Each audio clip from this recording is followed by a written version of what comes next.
the representative of Pakistan has asked for the floor to make a further statement. I give them the floor. Thank you, Mr. President. I am obliged to take the floor to respond to some comments.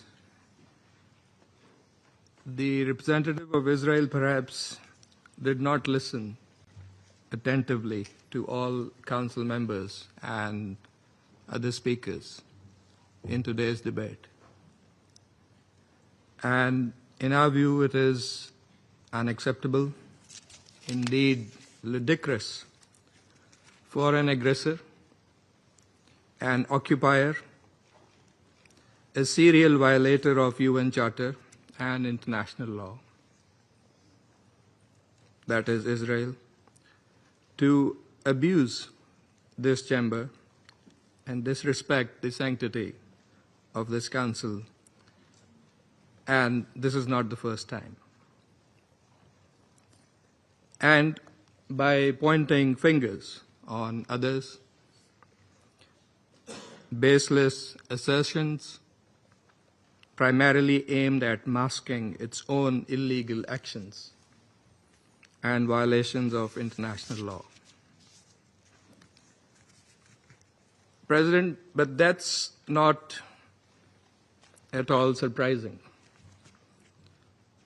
It is an occupier that does not listen to anyone,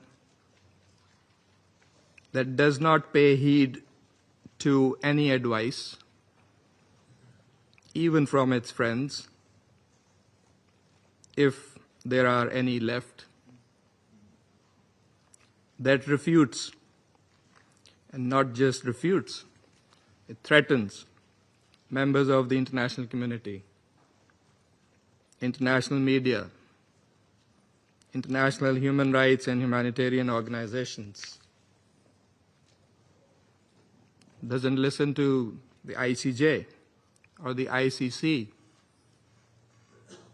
and threatens the UN and its senior officials.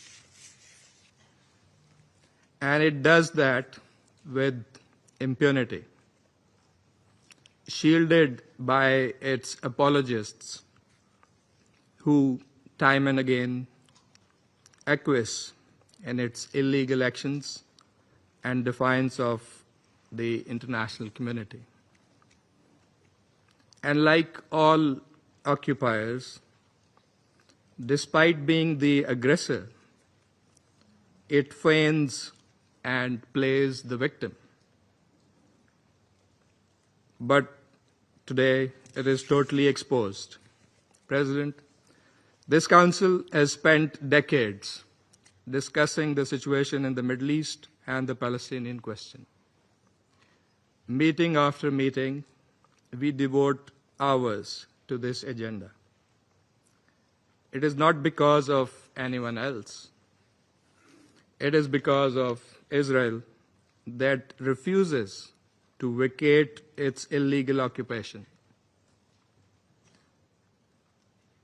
and that blatantly violates the resolutions of this Council.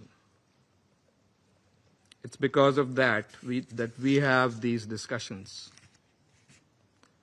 Israel also chose to refer to an unrelated incident and make misleading remarks regarding Pakistan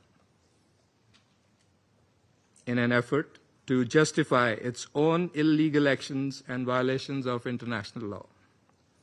Pakistan's position on that incident has been clearly stated and is publicly available.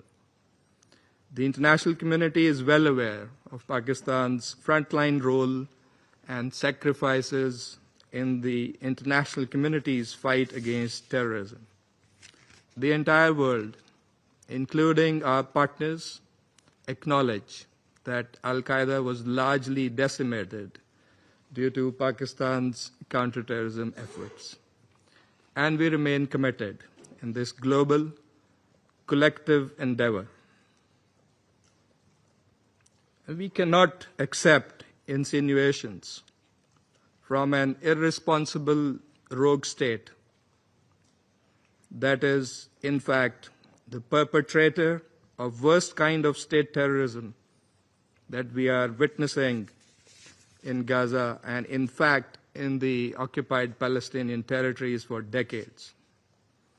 And we reject any false analogy, as has also been done by Qatar.